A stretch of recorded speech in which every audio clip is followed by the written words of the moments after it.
Hello friends. देखिए, आज हम मैथ के बहुत इम्पोर्टेंट टॉपिक को हल करेंगे और उसके बारे में बेसिक से देखेंगे और इससे संबंधित बहुत कॉम्पिटिटिव एग्ज़ाम में भी बहुत क्वेश्चन आ जाते हैं जिनको हल करने में बहुत हमको समय लगता है। देखिए, बेसिक से कुछ इसके फार्मूले होते हैं और ये इसके दो कैश होते हैं। एक तो हम अमाउंट कैश में सीखेंगे और दूसरा भाव के कैश में सीखेंगे। एक होता है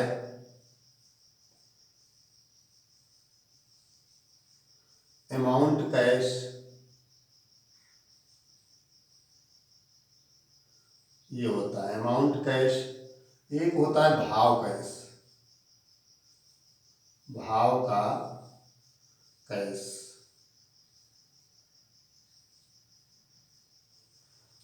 अब देखिए, सबसे पहले अमाउंट कैश के बारे में देखते हैं। इसमें एक क्रय मूल्य होता है, एक विक्रय मूल्य होता है।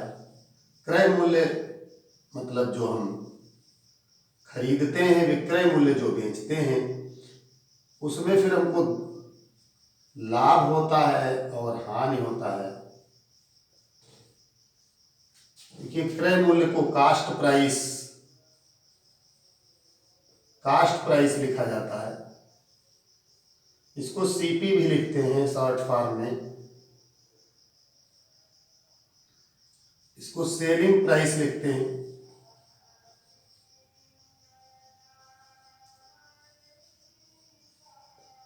और इसको शॉर्ट में एसपी भी लिखते हैं। ये प्रॉफिट होता है, ये प्रॉफिट होता है, पी से प्रदर्शित करते हैं।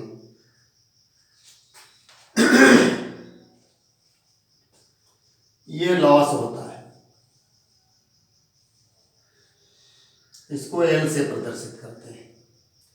देखिए, जब कभी लाभ निकालने के लिए हमको अधिक में बेचने की जरूरत है। लाभ जब हमको होगा जब हमारी वस्तु खरीदे हुए मूल्य से अधिक में बिकेगी, तो लाभ निकालने के लिए एसपी माइनस सीपी होता है। मतलब विक्रय मूल्य माइनस क्रय मूल्य। ऐसे ही हानि निकालने के लिए जब कम में बिकेगी, मान लिया कोई कलम 10 रुपये का खरीदा है और वो 9 रुपये में बिकेगा, तो हानि होगी। तो क्रय मूल्य माइनस विक्रय मूल्य, ऐसे लाभ निकालते हैं। इसको निकालने के बाद जब पूछता है लाभ प्रतिशत कैसे निकाला जाएगा,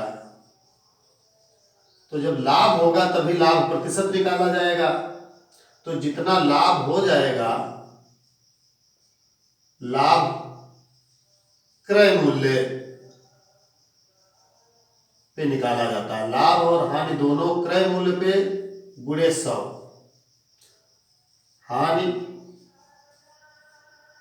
हानि जो है वो भी क्रय मूल्य पे निकाला जाता है। हानि बटे क्रय मूल्य गुणे 100। ये हानि परसेंट और लाभ परसेंट, लाभ हानि और विक्रय मूल्य, ये इतना बेसिक में सीखने की जरूरत है। ये अमाउंट कैश में काम आता है। भाव कैश में कुछ अलग से हम देखते हैं। भाव कैश में जब उस पे लाभ और हानि प्रतिशत जब निकालते हैं, तो क्रय मूल्य की जगह पर विक्रय मूल्य लिखा जाता है। यही चीज नई है, उसको सीखेंगे। भाव कैश में ये तो हो गया अमाउंट कैश का के फार्मूले। भाव कैश में एक प्रश्न यहाँ पे हम लिखे हैं, क्रय मूल्य 10 आम, विक्रय मूल्य 15 आम, हानि 5 आम। तो इस हिसाब से ये सवाल इसी प्रकार के ज्यादा कॉम्पिटिटिव एग्जाम में आते हैं। जैसे कहा जाए 10 आम का मूल्य 50 रुपये है, विक्रय मूल्य भी 50 रुपये है, तो जितने रुपये में वो 10 आम खरीदता है उतने ही रुपये में वो 50 आम उसको बेचने पड़ते हैं, 15 आम बेचने पड़ते हैं। तो 5 आमों की उसकी जो हानि हुई उसको अपने पास से देना पड़ रहा है। तो ऐसे सिचुएशन में क्रय मूल्य नीचे नहीं लिखेंगे, आम तो 5 हानि हो गई। अब यहाँ पर हानि प्रतिशत जब निकालेंगे, हानि प्रतिशत जब इसकी निकालेंगे तो इसमें हानि तो यही लिखेंगे, गुणे 100 भी लिखेंगे, लेकिन ये क्रय मूल्य की जगह पर, क्रय मूल्य की के स्थान पर हम विक्रय मूल्य यहां पर लिखेंगे। क्रय मूल्य नहीं लिखेंगे, विक्रय मूल्य लिखेंगे। यहां पे ये विक्रय मूल्य लिखेंगे। देखिए ऐसे निकालेंगे इसको। अब कुछ प्रश्नों को हल करते हैं, देखिएगा।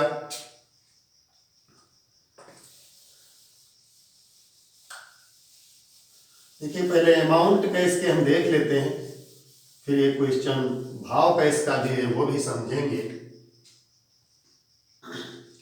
10 खिलौनों का क्रय मूल्य 325 रुपया है।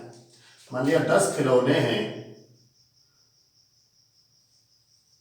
10 खिलौनों का क्रय मूल्य 325 रुपया है। एक खिलौने का विक्रय मूल्य 30 रुपया है, तो 10 खिलौनों का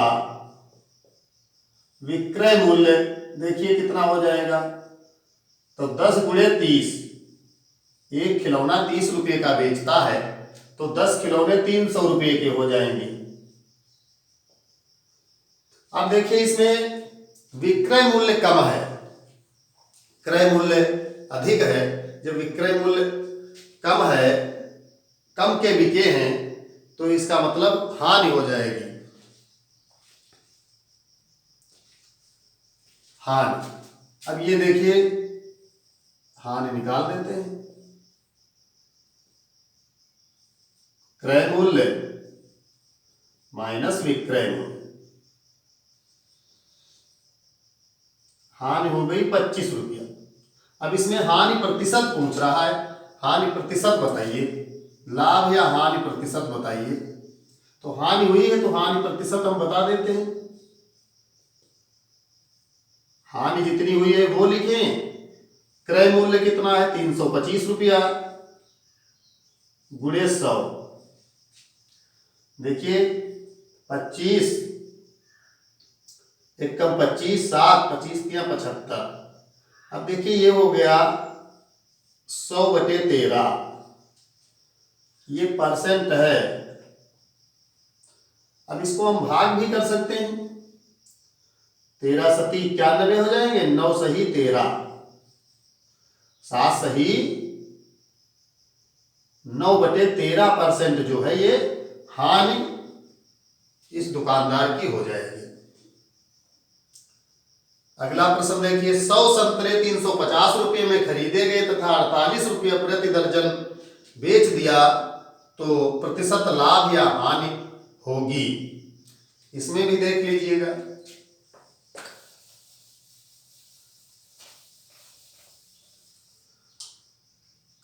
देखिए 100 संतरों का क्रय मूल्य है, 100 संतरों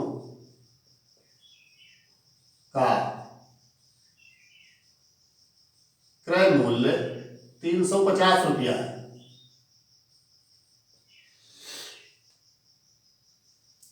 48 रुपया प्रति दर्जन के हिसाब से बेच दिया।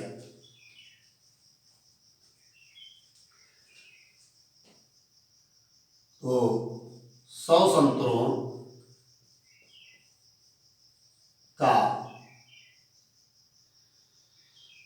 विक्रय मूल्य निकाल लीजिए। अब देखिए 100 संतरे हैं, इसको हम दर्जन बना देते हैं। 100/12 गुणे 48 रुपये के हिसाब से बिकते हैं, तो ये दर्जन बन गए। 12 से भाग करके और 48 से गुणा कर दीजिएगा। 12 चौका 48 बराबर 400 रुपया जो हुआ वो विक्रय मूल्य आया। अब इसमें देखिए विक्रय मूल्य अधिक है तो लाभ हो जाएगा। इसमें लाभ बराबर 400 माइनस 350 बराबर 50 रुपये लाभ हो गया। अब लाभ परसेंट जब निकालना है, लाभ प्रतिशत जब निकालना है तो वही लाभ ऊपर लिख दीजिए। क्रय मूल्य 350 रुपये है, नीचे लिख दीजिए और गुणे में 100 कर दीजिए। अब काट दीजिए, 0 0 काट दे, 5 7 35। अब 100/7 आ गया। अब इसको देखिए 13 सही 9/7% इसका लाभ जो है इस प्रश्न में आ जाता है।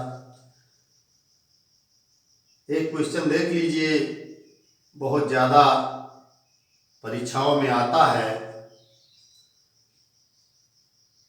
11 वस्तुओं का क्रय मूल्य 10 रुपया है, 10 वस्तुओं का विक्रय मूल्य 11 रुपया है, तो लाभ होगा या हानि होगी, कितने परसेंट होगी, ये निकालना होता है। अब इसमें देखिए संख्याएं बदली भी हो सकती हैं।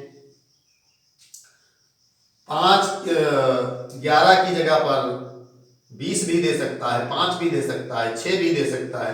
कोई भी संख्या इसमें लिखी हुई हो, इसका एक ही फार्मूला है, उसको सीख लेते हैं और बड़ा आसान है।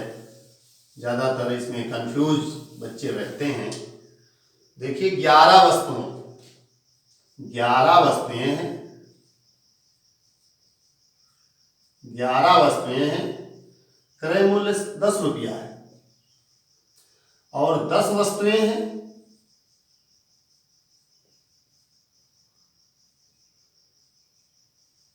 विक्रय मूल्य 11 रुपया है।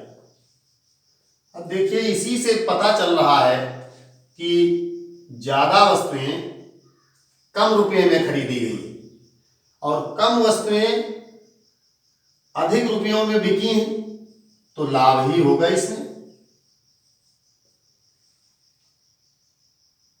देखिए 10 वस्तुएं 11 रुपये में बिक गई हैं और 10 रुपये में मिलती हैं 11 वस्तुएं।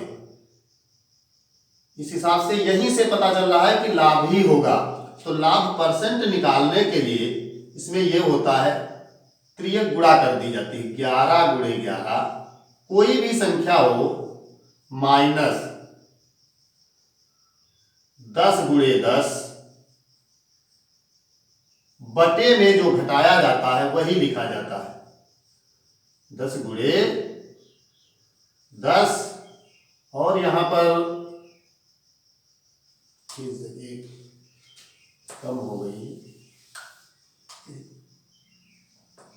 माइनस 10 गुणे 10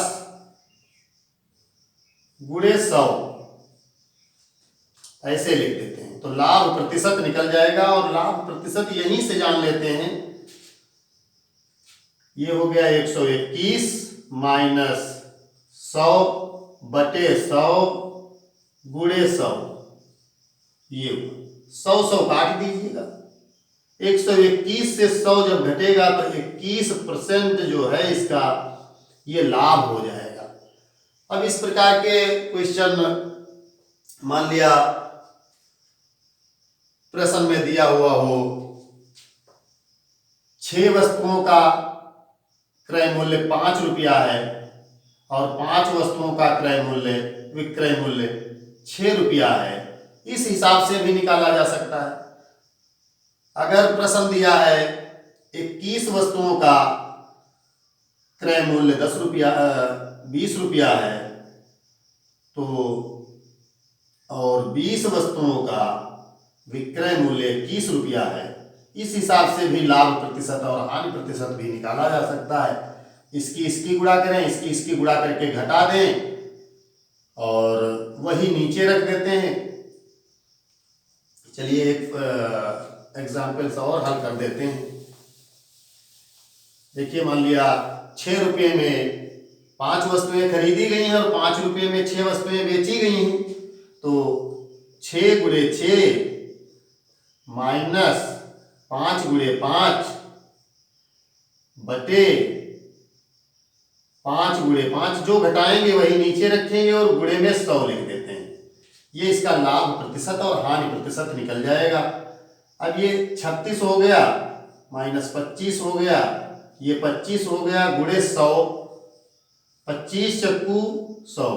अब ये कितना बचा? ये बचा 36 से ये 11 गुणे 4 बराबर 44% जो ये हुआ, ये इसका लाभ हो जाएगा। इस हिसाब से ऐसे और भी प्रश्न बन सकते हैं, उसको देखेंगे। देख लीजिए और सीख लीजिए। अब देखिए एक भाव कैस जो है प्रश्न देख लेते हैं, बहुत ही इंपॉर्टेंट होते हैं। इसी प्रकार के ज्यादा क्वेश्चन आते हैं परीक्षाओं में। भाव का कैस ये होता है 10 आमों का क्रय मूल्य जो है 15 आमों के विक्रय मूल्य के बराबर है। मतलब दोनों का क्रय मूल्य मान लिया 10 आम जो है 50 रुपये में खरीदे भी गए हैं और 15 आम 50 रुपये में बेचे गए हैं। तो खरीदा उसने 10 आम था और बेचा 15 आम है, तो 5 आम आएंगे कहां से? उसके घर से आएंगे ना, हानि होगी उसकी। लेकिन हानि तो मालूम हो गया 5 आम, हानि बराबर 5 आम। लेकिन हानि प्रतिशत जब निकालेंगे तो यहाँ पे बहुत ध्यान देने की जरूरत है, क्योंकि हमारे माइंड में वही क्रय मूल्य नीचे लिखने के लिए लगातार लगाते हैं और तो वही आदत पड़ी हुई होती है। यहाँ पे विक्रय मूल्य लिखेंगे 15, 10 नहीं लिखेंगे, विक्रय मूल्य लिखेंगे 15 और तब गुणे 100 करते हैं। यहाँ पे विक्रय मूल्य करते हैं 5 या 15। अब देखिए 100 बटे 3, इसका मतलब 3 3 1 बटे 3, ये हो गया 3 1 कम 3 3 3 तिया 9 3 तिया 9, 1 बचा 33 सही 1 बटे 3% जो ये है, ये इसकी हानि प्रतिशत में निकलेगी। और यहीं पे गलतियां होती हैं, अगर उस फार्मूले से लगाएंगे तो गलत भी हो जाएगा और कोई आंसर जो है कुछ और आएगा। अगर 10 रख देते हैं यहाँ पे ये क्रय मूल्य, तो ये 50% हानि हो जाएगी। ये असत्य है। देखिए जब भी भाव का कैस आ जाए तो हमको नीचे क्रय मूल्य ना रख के विक्रय मूल्य रख के निकाला जाता है लाभ हानि। और लाभ और हानि यहीं से हमको पता चल जाता है कि वो लाभ हुआ है या हानि हुई है। 50 रुपये में 10 आम खरीदता है और 50 रुपये में 15 आम बेचता है, तो 5 आमों की जो उसकी हानि हुई, तो हानि तो 5 आम की हुई है, लेकिन हानि प्रतिशत जो निकालने के लिए होता है वो हमको विक्रय मूल्य नीचे लिखा जाता है। इस बात का विशेष ध्यान रखें। और भाव का कैस जो है वही इसी प्रकार के प्रश्न आते हैं, या तो फिर ऐसे आ जाते हैं 11 वस्तुओं का क्रय मूल्य 10 रुपये के बराबर है। देखिए इन सभी का हल हम बहुत छोटी ट्रिक के साथ में सीखे हैं और इसको याद रखें और परीक्षाओं में आने वाले प्रश्नों को कम समय में हल करने की कोशिश करें। धन्यवाद।